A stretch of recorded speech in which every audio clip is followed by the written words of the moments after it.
Maya wiped down the sticky table for the third time, her tired eyes scanning the empty restaurant as the last customer finally left. The clock on the wall showed 11:30 p.m., which meant she still had another hour of closing duties ahead of her. Her feet ached in her worn-out sneakers, and she could feel the familiar burning sensation creeping up her calves.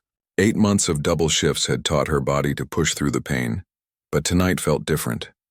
Tonight, the exhaustion seemed to reach all the way into her bones. She had started working at Tony's diner with such high hopes. The job posting had mentioned opportunities for growth, competitive wages, and a family-friendly work environment. What they didn't mention was that the growth opportunities were reserved for people who knew the right people. The competitive wages were only competitive if you compared them to minimum wage from 10 years ago, and the family-friendly environment mainly meant you'd be working so much that you'd barely see your own family. Maya's phone buzzed in her apron pocket. Another text from her mother asking if she remembered to pick up the prescription refills. Of course she remembered. How could she forget when those little orange bottles represented half of her weekly paycheck? Her mother's arthritis medication alone cost more than what Maya made in 2 days of tips. The diabetes medicine was even worse. Sometimes Maya found herself standing in the pharmacy, staring at the total on the cash register screen, wondering how 3 small bottles of pills could cost as much as her monthly rent. The worst part wasn't even the money, though the money was definitely a problem. The worst part was watching her mother try to hide the pain when she thought Maya wasn't looking. Those quick winces when she stood up too fast, the way she gripped the counter a little too tightly when walking across the kitchen, the forced smile when she insisted she was feeling fine. Maya's father had passed away 3 years ago, leaving behind a mountain of medical debt and a woman who had spent 30 years taking care of everyone else but herself. Maya grabbed the spray bottle and started cleaning the counter, letting her mind wander to keep herself from thinking too hard about their situation. She remembered her first day at the diner, how excited she felt putting on that red uniform for the first time.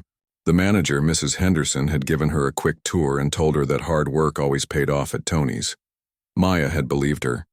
She'd shown up 15 minutes early every single day, stayed late whenever they needed help, and even covered shifts for co-workers who called in sick with suspicious frequency. But 8 months later, Maya was still making the same hourly wage, still getting scheduled for the worst shifts, and still watching newer employees get promoted while she remained invisible. Just last month, a girl who had started 2 weeks after Maya got moved up to assistant manager. When Maya asked Mrs. Henderson about it, she was told that some people were just natural leaders. Maya wanted to ask what made someone a natural leader, because as far as she could tell, the main difference between her and the new assistant manager was that the assistant manager's boyfriend was the cook's nephew. The unfairness of it all made Maya's chest tight with frustration. She had tried everything she could think of to get noticed. She'd suggested ways to make the morning prep more efficient, which saved the kitchen staff 20 minutes every day. She'd reorganized the supply closet so everything was labeled and easy to find. She'd even started a system for tracking which tables needed extra attention during busy periods, which helped reduce customer complaints. But instead of recognition, she got more work piled on her shoulders and the same tired speech about being a team player. Maya's breaking point had come 2 weeks ago, during the worst snowstorm the city had seen all winter. The buses weren't running on time, the roads were a mess, and getting to work required walking 6 blocks through knee-deep snow because her car had broken down the week before. She'd made it to work only 2 minutes late, apologizing profusely and explaining about the storm. Instead of understanding, Mrs. Henderson handed her a written warning for tardiness. Maya had stared at that piece of paper, reading the words about professional responsibility and reliability, and something inside her had snapped. This was the same manager who regularly showed up 20 minutes late with a coffee from the expensive shop down the street. The same manager who took 45-minute smoke breaks during the lunch rush, while Maya ran between 6 tables trying to keep everyone happy. The same manager who had never once acknowledged Maya's perfect attendance record, or the fact that she'd never called in sick, not even when she had the flu so bad she could barely stand. That night, Maya had gone home and sat at her kitchen table with her laptop, searching for other opportunities. The nursing program at the community college kept popping up in her searches. She'd always been interested in healthcare, especially after spending so much time in hospitals and doctors' offices with her mother. The program was designed for working adults, with evening classes that would let her keep her day job. But the tuition was more money than Maya had ever seen in one place. Even with financial aid, she'd filled out the application anyway, staying up until 3 in the morning, writing essays about her goals and her motivation. When the acceptance letter came 2 weeks later, Maya had cried right there in the hallway of their apartment building, clutching the envelope like it contained winning lottery numbers.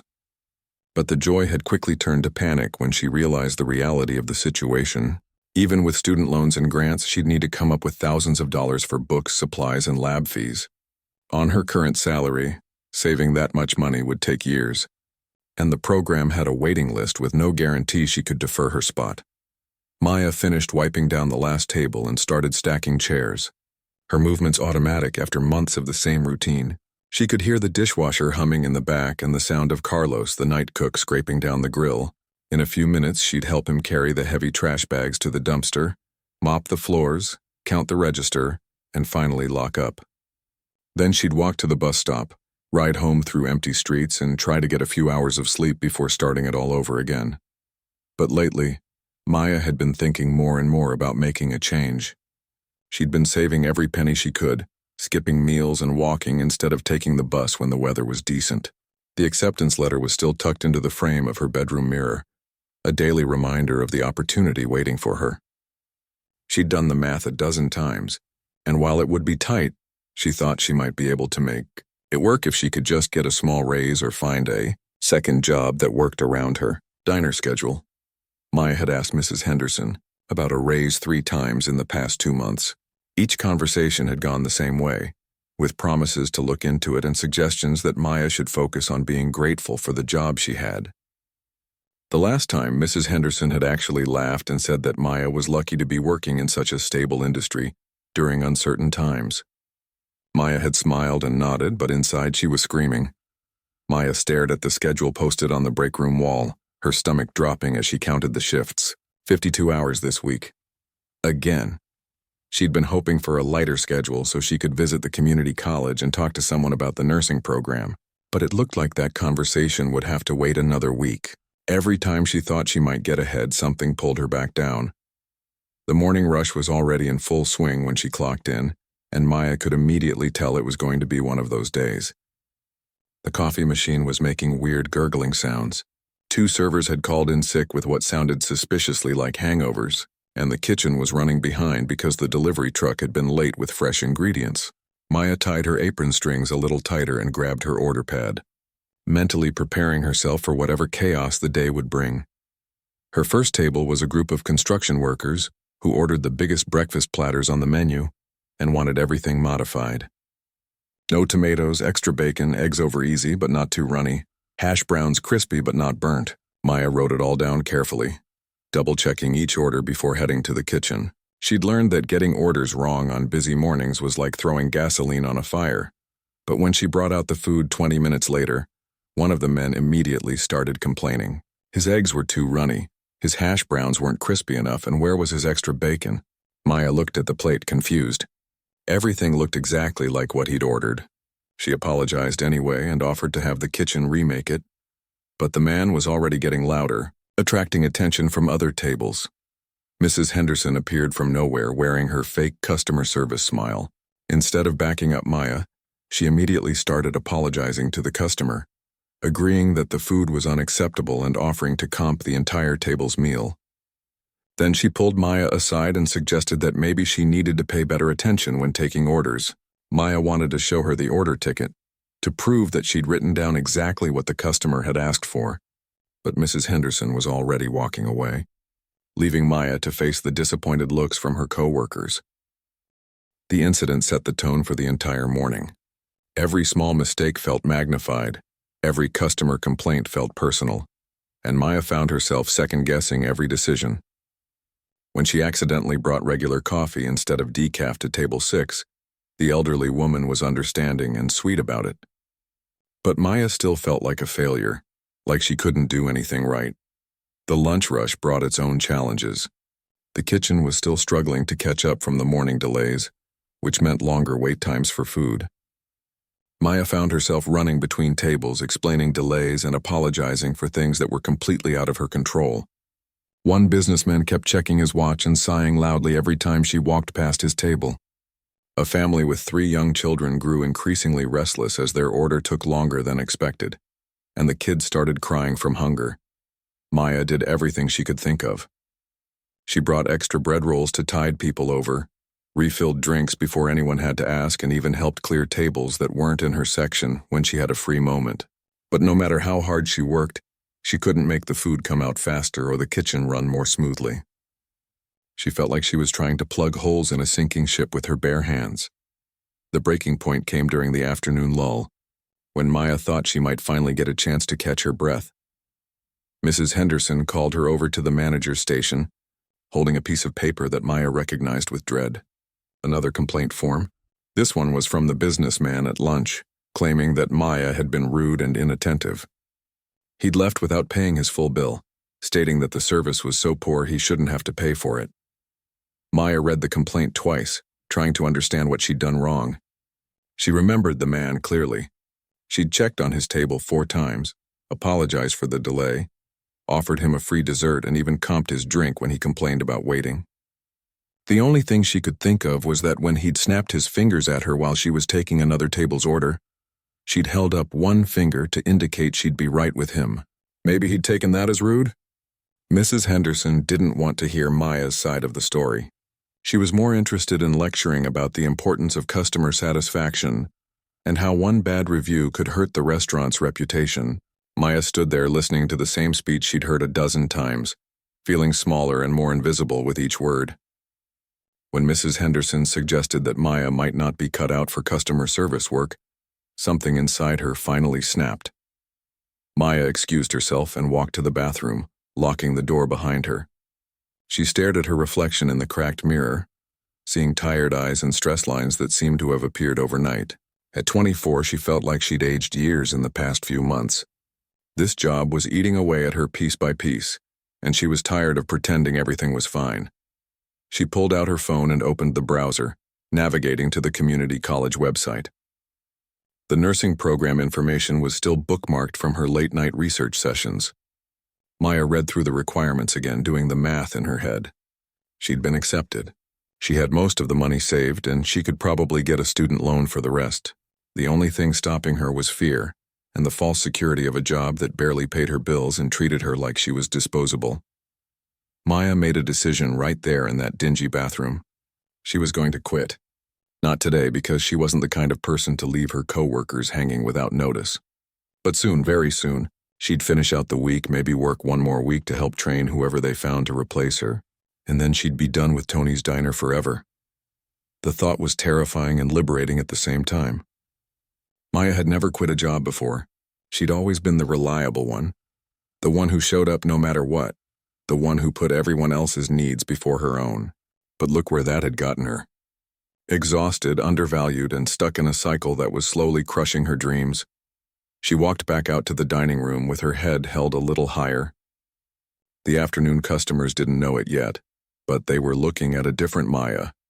This Maya wasn't going to let every complaint destroy her confidence. This Maya wasn't going to apologize for things that weren't her fault.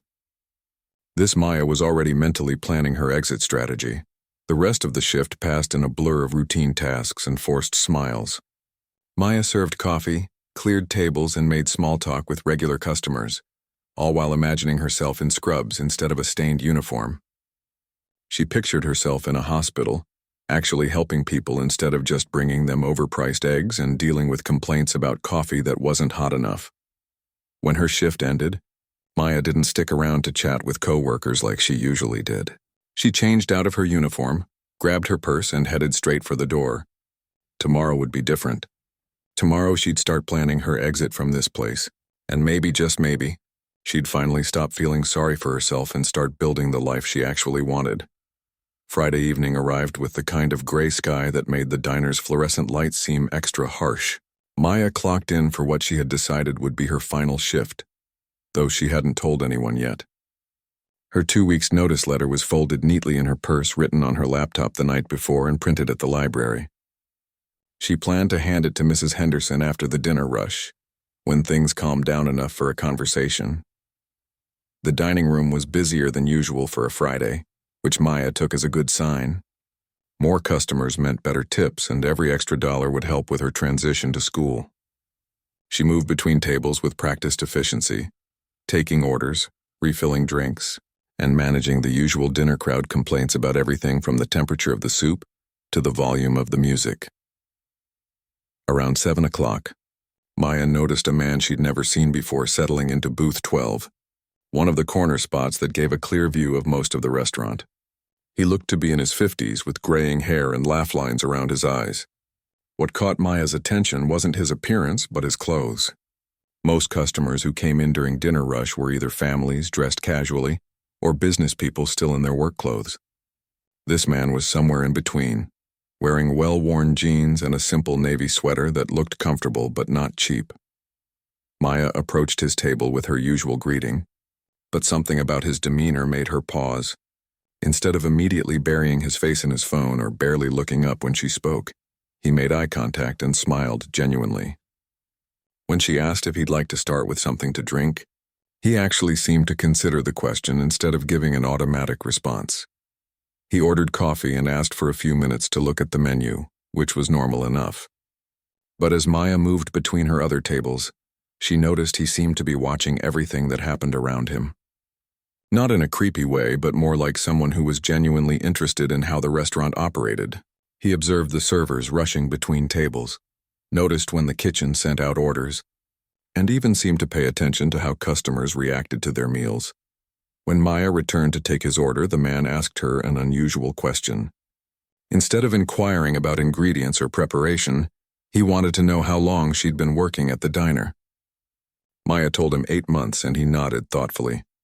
Then he asked if she enjoyed the work, and Maya found herself giving a more honest answer than she usually would. She told him that she liked helping people, and that most customers were pretty nice, but that the restaurant business could be challenging. The man listened carefully, occasionally asking follow-up questions that showed he was really paying attention to her answers. When Maya mentioned that she was thinking about making a career change, he seemed genuinely interested in hearing more. Their conversation was interrupted by a crisis at table 6, where a family's order had been mixed up in the kitchen. Maya excused herself to sort out the problem, spending 10 minutes apologizing, getting the correct meals, and calming down a frustrated mother whose children were getting cranky from hunger. When she finally returned to booth 12, she expected to find an impatient customer checking his watch and ready to complain about the delay. Instead, the man simply smiled and asked if everything had worked out okay. When Maya apologized for keeping him waiting, he waved off her concern and said he wasn't in any hurry. He'd been watching her handle the situation, he said, and he was impressed by how calmly she'd managed to turn around what could have been a really upset family.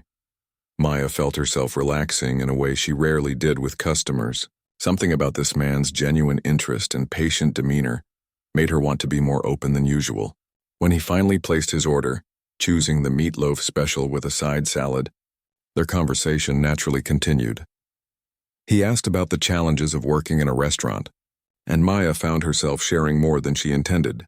She talked about the difficulty of dealing with impossible customers, the frustration of being blamed for kitchen mistakes, and the exhaustion that came from working long hours on her feet. The man listened without interrupting, occasionally nodding or asking thoughtful questions that showed he understood the complexities of service work. What surprised Maya most was that he didn't just listen politely and change the subject like most people did when she mentioned work stress. Instead, he asked specific questions about how the restaurant was managed, what kind of training servers received, and whether there were opportunities for advancement. His questions were detailed enough that Maya wondered if he might work in the restaurant industry himself. As the evening wore on and the dinner rush began to slow down, Maya found herself stopping by booth 12 more often than necessary. The man never seemed rushed, even though he'd finished his meal an hour ago and was now just sitting with his coffee and a newspaper. Each time Maya checked on him, their conversation picked up naturally where they'd left off. He asked about her plans for the future, and Maya surprised herself by mentioning the nursing program. She usually kept her dreams private, afraid that talking about them would somehow jinx her chances or invite questions about why she wasn't already pursuing them. But something about this stranger made her feel comfortable sharing her hopes. The man's eyes lit up when she mentioned healthcare, and he asked detailed questions about the program and what had drawn her to nursing. Maya found herself explaining how much time she'd spent in hospitals with her mother, and how she'd always been impressed by the nurses who managed to be both professional and compassionate, even during long, difficult shifts. When Maya mentioned that she was planning to quit the diner to focus on school, the man asked if she'd enjoyed working there despite the challenges. Maya paused, considering her answer carefully. She could give the diplomatic response she'd practiced for job interviews, talking about valuable experience and professional growth. But looking at this patient, interested stranger, she found herself being completely honest. She told him that she'd learned a lot and met some wonderful co-workers, but that she often felt like her efforts weren't appreciated by management. She explained how frustrating it was to work hard and still be treated like she was easily replaceable. She even mentioned the unfair write-ups and the way her suggestions for improvement were consistently ignored. The man listened to all of this without judgment, occasionally asking questions that made Maya think about her experiences in new ways. He seemed particularly interested in her ideas about customer service and staff training, asking her to elaborate on suggestions she'd made that had been dismissed. As closing time approached, Maya felt genuinely sad that her conversation with this thoughtful customer was coming to an end. He'd been the bright spot in what she'd expected to be a difficult final shift. When he finally asked for his check, Maya almost didn't want to bring it over, knowing it would end their talk. The man left a generous tip and thanked Maya for the excellent service and interesting conversation. As he gathered his newspaper and jacket, he mentioned that he'd really enjoyed talking with her and hoped she'd do well in nursing school. Maya thanked him and watched as he walked toward the door, disappearing into the parking lot like any other customer. But as Maya cleared his table and counted his tip, she couldn't shake the feeling that there had been something different about their interaction. The man had asked questions that went beyond casual curiosity, and his interest in the restaurant's operations had seemed almost professional. Maya filed the thought away as she finished her closing duties, focusing instead on the conversation with Mrs. Henderson that awaited her. Maya spent her weekend in a strange mix of anxiety and relief. Every time she thought about the resignation letter sitting on her kitchen table, her stomach would flip with nervousness. But underneath the fear was something she hadn't felt in months: hope. She'd already called the community college and scheduled an appointment to discuss her enrollment. The financial aid office had been more encouraging than she'd expected, and it looked like she might actually be able to make the numbers work. Monday morning arrived gray and drizzly, matching Maya's nervous energy perfectly. She'd barely slept, running through different scenarios of how her conversation with Mrs. Henderson might go. Would her manager be angry? Would she try to talk Maya out of quitting? Would she make the next 2 weeks miserable as some kind of punishment? Maya had heard horror stories from other servers about managers who made life difficult for employees who dared to leave. She arrived at the diner 30 minutes early, hoping to catch Mrs. Henderson before the morning rush began. The resignation letter was folded neatly in her purse, and Maya had practiced her speech in the mirror until she could deliver it without her voice shaking. She was nervous, but she was also proud of herself for finally taking control of her situation. But when Maya walked through the employee entrance, she immediately sensed something unusual in the air. Instead of the typical pre-opening chaos with servers setting up their stations and the kitchen staff prepping for breakfast, everyone seemed to be gathered near the dining room. Maya could hear voices, but they were quieter than usual, almost like people were having some kind of serious discussion.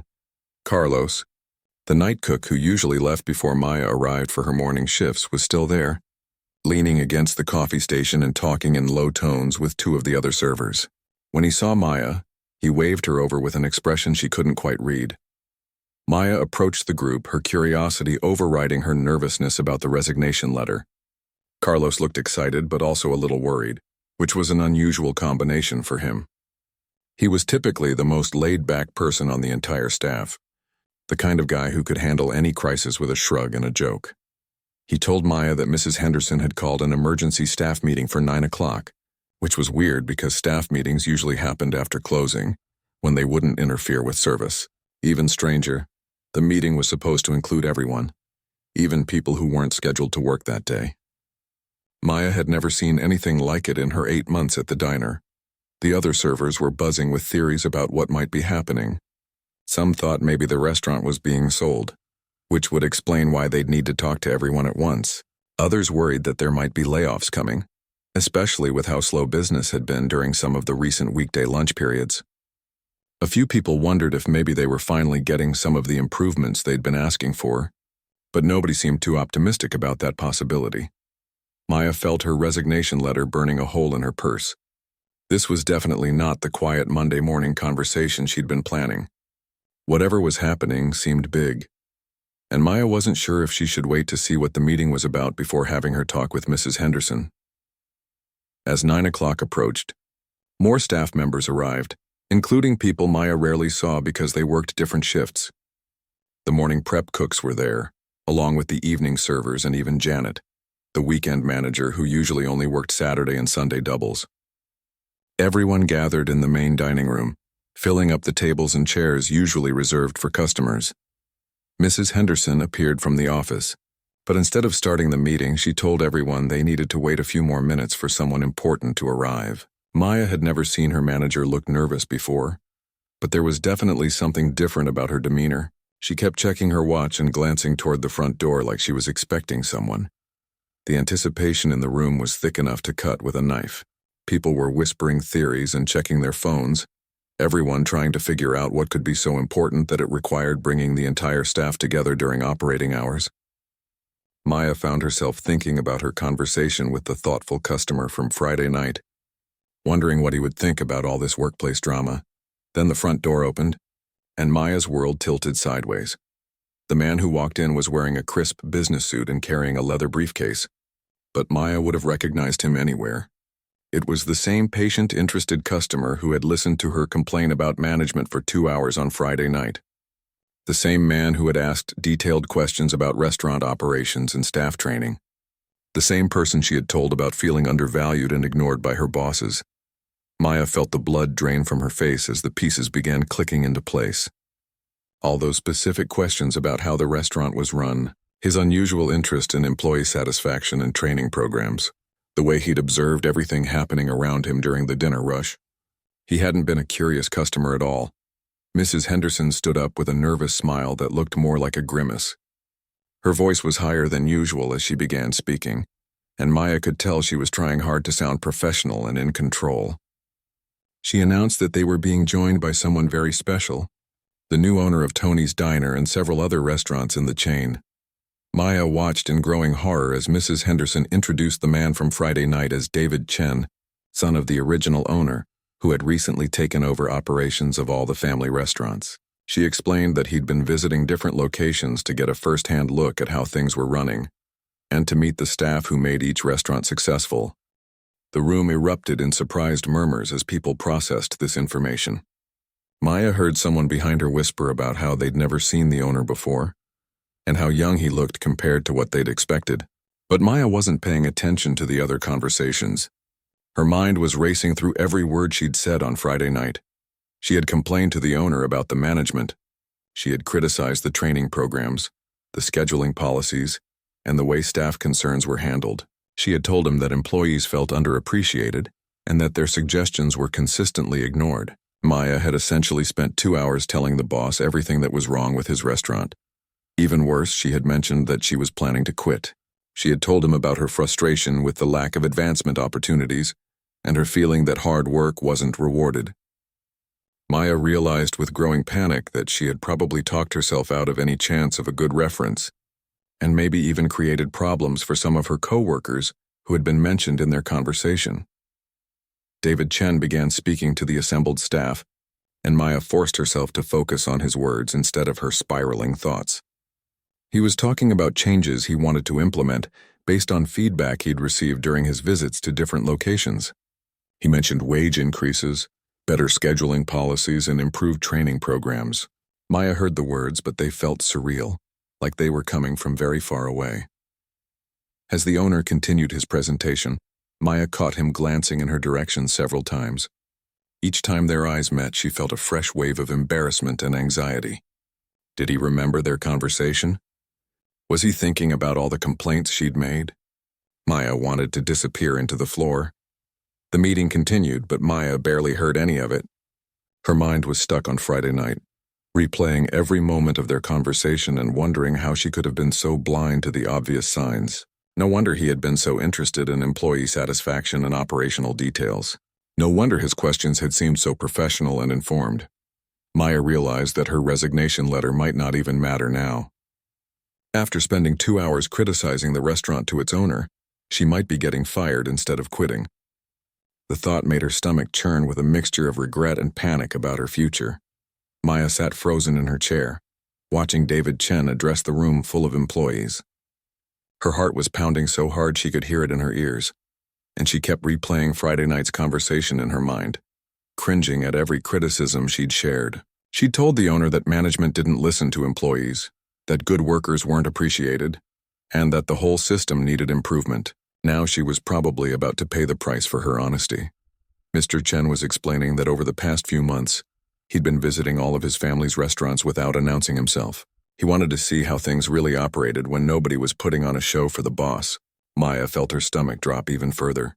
Not only had she complained to the owner, but she'd done it during what was essentially a secret inspection. The owner talked about the changes he planned to implement across all locations. Starting next month, there would be a company-wide wage increase of $2 per hour for all non-management staff. Maya heard several people gasp with surprise and relief. $2 an hour would mean an extra $80 a week for full-time employees. That was grocery money, gas money, the difference between scraping by and actually having a small cushion. He continued with more announcements. New scheduling software that would give employees more control over their hours and advance notice of changes. Paid sick days for all staff members, not just managers. A clear promotion path with specific requirements and timelines, so people would know exactly what they needed to do to advance. Each announcement brought more excited whispers from the gathered employees. Maya wanted to feel happy about these changes, but she was too worried about her own situation to focus on anything else. Every time Mr. Chen's eyes swept across the room, she felt like he was looking directly at her, remembering every word of their Friday night conversation.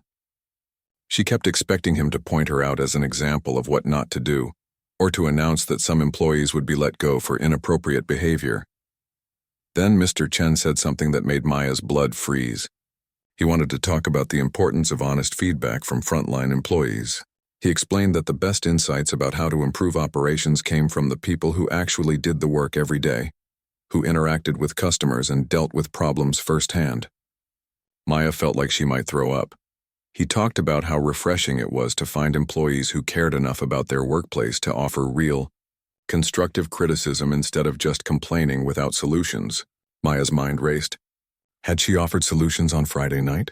She'd been so focused on venting her frustrations that she couldn't remember if she'd suggested any actual improvements.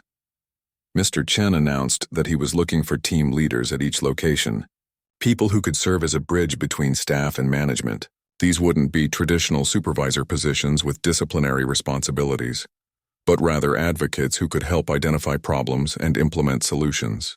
The positions would come with additional responsibilities, better pay, and opportunities for professional development. Maya was still trying to process this information when Mr. Chen did something that made her heart stop. He looked directly at her and said he'd like to speak with her privately after the meeting. The room seemed to go quiet, and Maya felt every pair of eyes turned toward her. Her face burned with embarrassment, and she managed a weak nod in response. The meeting continued for another 15 minutes, but Maya didn't hear any of it. She was too busy trying to figure out what she would say when called to account for Friday night's conversation. Should she apologize immediately? Try to explain that she'd been having a bad day? Pretend she didn't remember what they'd talked about? When Mr. Chen finally dismissed the group, Maya's co-workers filed out with excited chatter about the announced changes. A few people patted her on the shoulder or whispered words of encouragement, which only made her feel worse. They thought she was getting some kind of recognition, but Maya was sure she was about to be fired. Mrs. Henderson lingered for a moment, giving Maya a look that was hard to interpret. It wasn't the usual disapproving expression Maya had grown accustomed to, but it wasn't exactly friendly either. Maya wondered if her manager knew about Friday night's conversation and was already planning her replacement. Finally, Maya found herself alone with Mr. Chen in the empty dining room. He gestured for her to sit back down, and she did, folding her hands in her lap to keep them from shaking. This was it. She was about to face the consequences of her big mouth and bad timing. But instead of anger or disappointment, Mr. Chen's expression was warm and encouraging. He started by thanking her for the conversation they'd had on Friday night. Maya blinked in confusion. Thanking her? He explained that in all his visits to different restaurants, he'd rarely encountered an employee who was so thoughtful about customer service and operational efficiency. Maya had identified several specific problems and had clearly thought deeply about potential solutions. Even if she hadn't realized she was sharing them with someone who could actually implement changes. Maya stared at him, hardly believing what she was hearing. She stammered out an apology for complaining so much, but Mr. Chen waved it off. He said that what she'd called complaining, he saw as passionate advocacy for both her co-workers and the customers they served. That kind of insight and dedication was exactly what he'd been looking for. Then he offered her something Maya never could have imagined.